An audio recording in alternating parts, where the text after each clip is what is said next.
E vamos agora com mais entrevista no Jornal da Rede Alesp. Vamos falar sobre o avanço da inclusão digital nas casas legislativas. Apesar do avanço da inclusão digital e das tecnologias da comunicação, muitas casas legislativas parecem estar no século passado no quesito transparência. Levantamento do Instituto de Estudos Legislativos e Políticas Públicas, o IELP, aponta que a parcela das assembleias legislativas e câmaras de vereadores do país ainda não ofereceram aos cidadãos mecanismos de consulta às proposições legislativas em tramitação. Sobre esse assunto, vamos conversar agora com Rafael Sodré Citadino. Ele é presidente do Instituto de Estudos Legislativos e Políticas Públicas. Bom dia, Rafael. Seja bem-vindo ao Jornal da Rede Alesp. Bom dia, Guga. Bom dia, Tatiana. Como vão? Tudo jóia. Rafael, podemos começar falando aí um pouco sobre o que é o Instituto dos Estudos Legislativos e Políticas Públicas aí, junto às casas legislativas. Como funciona a atuação de vocês? Bom, Guga e Tayana, o IELP, o Instituto de Estudos Legislativos e Políticas Públicas, é uma entidade que foi lançada oficialmente recentemente, né? Nós estruturamos o Instituto com pesquisadores, professores de direito legislativo, processo legislativo, direito constitucional. Ele é sediado em Brasília, mas tem representantes do Brasil todo, né? E alguns assessores, consultores, ex-parlamentares estão compondo o Instituto. E o nosso objetivo, na verdade, é poder fazer uma análise dos mecanismos de busca, de pesquisa das casas legislativas. A gente tem também uma publicação, que é uma publicação semestral, que é a Revista de Estudos Legislativos e Políticas Públicas.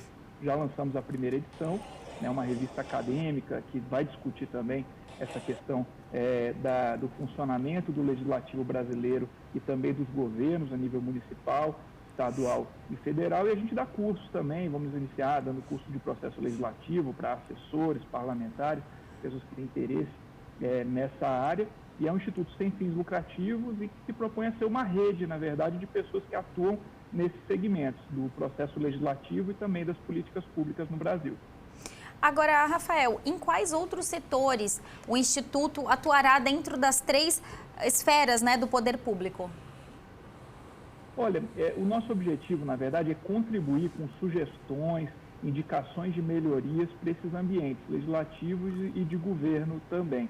Então, o que a gente tem, na verdade, é desenvolvido alguns métodos de avaliação e de mensuração da qualidade das casas. Agora, nós não temos uma postura de condenar as casas legislativas, de denunciar a ausência de mecanismos. Nosso objetivo é fazer uma avaliação séria, concreta, encaminhar para essas casas, em diálogo, inclusive com as sugestões, propostas de mudanças. Inclusive, muitas casas legislativas não sabem, no Brasil, de municípios pequenos, por exemplo, que a gente tem mecanismos gratuitos de inclusão digital. O Senado, por exemplo, tem um instituto próprio, que é mantido com recursos públicos federais do Senado, que é o Interleges, por exemplo, que faz todo o trabalho de formação, de inclusão digital, um instituto muito bem gerido, e a gente tem possibilidade, tanto com recursos públicos como também com recursos privados, de fazer um processo de estímulo, de fomento. Porque, veja bem, a transparência legislativa, a transparência nas políticas públicas, não é uma necessidade só de pessoas preocupadas com a corrupção e tudo mais, que sem dúvida nenhuma é algo muito sério, mas é também para garantir a segurança jurídica da sociedade, né? Quando você vai, por exemplo, você é uma empresa privada e vai se instalar no município, ou você é um cidadão e vai se mudar ou fazer negócios em determinado município, você precisa saber quais são as leis que estão naquela região e também quais leis estão sendo debatidas, estão sendo discutidas e podem ser implementadas, podem ser sancionadas no período próximo, para você poder calcular o risco regulatório da sua atividade se você for uma empresa, ou mesmo as condições de vida se você for um cidadão e quiser viver ou passar por aquela cidade. Então, o nosso objetivo, na verdade, é aumentar, ampliar um aspecto que vem sendo muito discutido no Brasil e no mundo, que é o aspecto da transparência nos governos e nas casas legislativas do Brasil. Agora, Rafael, como estão, né, as casas legislativas em relação ao avanço aí na inclusão digital e também na comunicação atualmente? Olha, o IELP, ele iniciou fazendo uma avaliação que parte da esfera federal, a gente desceu para os estados, estamos numa fase de avaliação de municípios de médio e de grande porte.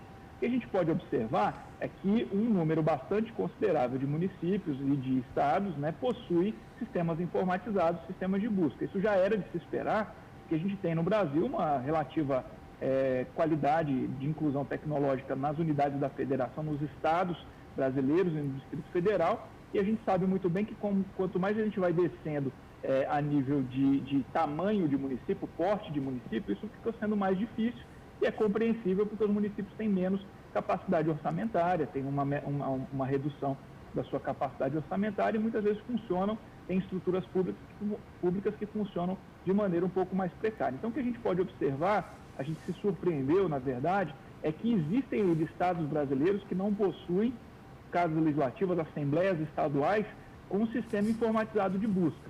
Então, isso nos surpreendeu, porque a gente espera, né, que no Brasil de 2021, né, com o nível de inclusão digital existente, todas as casas tenham um sistema que a gente possa abrir o site e pesquisar o projeto de lei, a proposição que foi apresentada pelo parlamentar. Então, a gente tem Estado brasileiro hoje, né, um Estado brasileiro hoje que não possui nenhum sistema de busca informatizado. Além desse Estado brasileiro que não possui, que hoje é o Rio Grande do Norte, que não possui sistema de busca informatizado, a gente tem estados da federação, unidades da federação e assembleias legislativas, que não tem um sistema atualizado. Então, a gente não tem um sistema que você pode buscar e saber o que aconteceu com aquela proposta.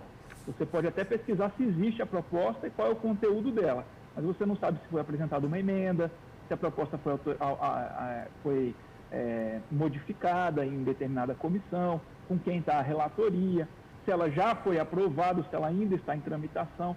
Então, esse tipo de coisa é o tipo de coisa que acomete 10% das Assembleias Legislativas do Brasil e Câmara Legislativa do Distrito Federal. Não que a Câmara Legislativa do Distrito Federal tenha esse problema, é até uma com uma qualidade muito considerável, né? Só que a gente utilizou ela para fazer o cálculo desse percentual. É importante registrar que a Assembleia Legislativa de São Paulo ela tem um elevado grau de inclusão e de transparência. É uma das assembleias no Brasil que tem um dos melhores sistemas de busca, vários sistemas de filtro.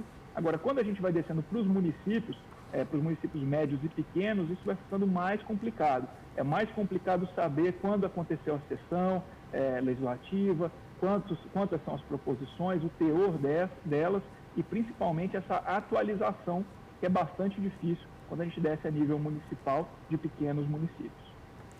Agora, Rafael, além dessas questões, né, que você colocou aí, que afetam a transparência, né, das casas legislativas e das câmaras para a população, quais os outros problemas mais comuns aí que você vê nessas questões tecnológicas também que esses municípios e esses estados ainda passam? Olha, a gente tem casos no Brasil de capitais de estados que não têm telefone para contato, por exemplo, do setor público. A gente não consegue ligar para a Câmara de Vereadores de determinadas capitais, né? Você imagina para municípios pequenos, né? O contato é feito por e-mail e você não tem um sistema municipal de transparência que condicione o gestor público municipal, por exemplo, a responder com brevidade os seus questionamentos. Então, na verdade, são casas inacessíveis. Então, a gente tem desde esse extremo de casas que não possuem sistema informatizado, não tem site na internet, ou tem um site muito precário, desatualizado, com gestão, com composição da Câmara Municipal, por exemplo, de 2016, a gente tem isso no Brasil hoje, e mesmo cidades que você não tem site nenhum, e você tem o extremo, e que acontece inclusive em capitais de estados, que você não tem nem telefone para contato. Então, é um grau de inacessibilidade que é extremo, que supera até a falta de transparência. Não é que não é um órgão transparente, é um órgão inacessível. Sendo um órgão inacessível, fica muito difícil para o cidadão fazer esse acompanhamento. Mas, como eu falei para vocês, o objetivo do IELP é acessar essas casas e sugerir as mudanças.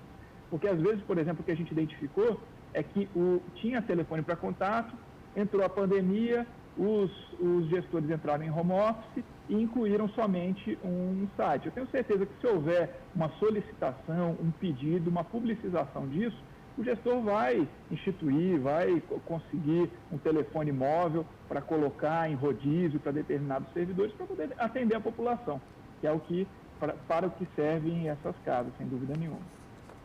Agora, Rafael, a Assembleia Legislativa de São Paulo percebeu esse problema e vem ao longo do tempo aí passando por um processo de modernização em praticamente todos os departamentos da casa. É importante que as outras assembleias legislativas e também as câmaras municipais virem os holofotes para esses processos de modernização em sistemas, de tempos em tempos, até porque a tecnologia ela é muito dinâmica, né? É importante estar atento a esses fatores?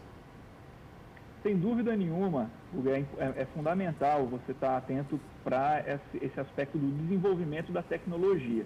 E muitas vezes o gestor municipal, principalmente dos municípios pequenos, ele tem essa preocupação, e o gestor das casas legislativas também, das câmaras de vereadores, presidentes de câmaras de vereadores, ou mesmo pessoas do serviço público municipal, os servidores como diretores de casas e tudo mais, eles têm a preocupação do custo, né, da tecnologia, porque é claro que você tem uma tecnologia muito avançada, você tem um custo maior. E a impressão que se tem é que, por exemplo, a Lesp, a Câmara Legislativa do Distrito Federal, que são casas de entes da federação importantes, que têm uma importante arrecadação, e a mentalidade muitas vezes desses gestores é que só é possível na Lesp ter esse sistema tão completo, tão bem estruturado, porque é uma assembleia rica, vamos chamar assim. E, na verdade, o que a gente tem hoje no Brasil é um processo muito grande de compartilhamento de custos dessa inclusão tecnológica. Então, como eu falei no início, você tem instituições como Interleges e agora você vai ter também o IELP, que são instituições que vão fomentar essa inclusão digital, conectando entidades, instituições que podem proporcionar para essas casas a custo zero ou a custo muito baixo essas medidas de inclusão. Muitas vezes um sistema muito básico, um sistema que é disponibilizado inclusive na esfera federal, como eu falei no início, o Interleges proporciona, pode ser adaptado para um município de 2.000, 5.000 habitantes e aquela casa ter um sistema informatizado com alto grau de transparência, às vezes até superando os parâmetros de transparência de municípios maiores. E eu acho que isso é uma importante conquista que os gestores municipais, os gestores de casas legislativas têm que buscar em suas gestões. E tenho certeza que a partir dessa iniciativa do IELP, isso vai ficar mais evidente e vai ocorrer um maior interesse. É o nosso objetivo que haja maior interesse por esse tipo de entrega para a população. Agora você mencionou, né, a entrega à população. Você acha, na sua opinião, que esses mecanismos eles trazem mais interação da população com as assembleias legislativas, com as câmaras municipais, que a população ela participe mais do mandato dos deputados e vereadores eleitos por ela? Você acha que isso é uma consequência? Eu acho que sim, e eu acho que a qualidade dessa informação, ela diz muito sobre o processo que está se dando naquela determinada casa legislativa, por exemplo, para pegar o exemplo das casas legislativas. Então, se você tem um sistema de busca, que você pode, olha, queria saber se tem algum projeto sobre vacinação no estado de São Paulo, quais são os projetos que estão tramitando. Você vai lá, faz uma pesquisa, procura, né, você tem instrumentos importantes como a TV das assembleias, né, isso tudo são mecanismos que aumentam a visibilidade da atividade política. Isso é uma coisa importante, porque quando a gente tem visibilidade, a gente tem também o retorno público da nossa atuação, que é um tipo de remuneração, vamos chamar assim, da atividade política muito importante para o parlamentar, ele ser reconhecido, ele ser prestigiado pela qualidade da sua atividade. E a gente sabe que tem uma visão sobre a política muito deturpada, que político é aquela pessoa que não trabalha, deputado é aquele que não trabalha e tudo mais. É uma coisa completamente desvirtuada, que a grande maioria, a gente sabe muito bem que a grande maioria dos parlamentares no Brasil, eles têm uma atividade política intensa. Agora, eles precisam se esforçar, e as casas precisam se esforçar para trazer visibilidade sobre essa atuação. Desde as reuniões que eles fazem com a sociedade civil organizada, desde as atividades que são desenvolvidas, audiências públicas e tudo mais, são muito bem divulgadas pela TV Aleste, por exemplo, mas em municípios pequenos em que não possuem por exemplo, as suas TVs de câmaras municipais, eles vão ter um sistema informatizado, um site, para a população poder pesquisar e poder observar. Sem dúvida nenhuma, isso fortalece a atividade política e melhora a qualidade também da atividade política. Tá certo. Rafael Sodré, presidente do Instituto de Estudos Legislativos e Políticas Públicas, queria agradecer a sua participação aqui no Jornal da Rede Alesp. Muito obrigada e até uma próxima oportunidade. Agradeço, Tayane, Guga e todos os telespectadores. Muito obrigado. Aí o Rafael trazendo detalhes aí sobre modernização no processo legislativo em casas legislativas. E logo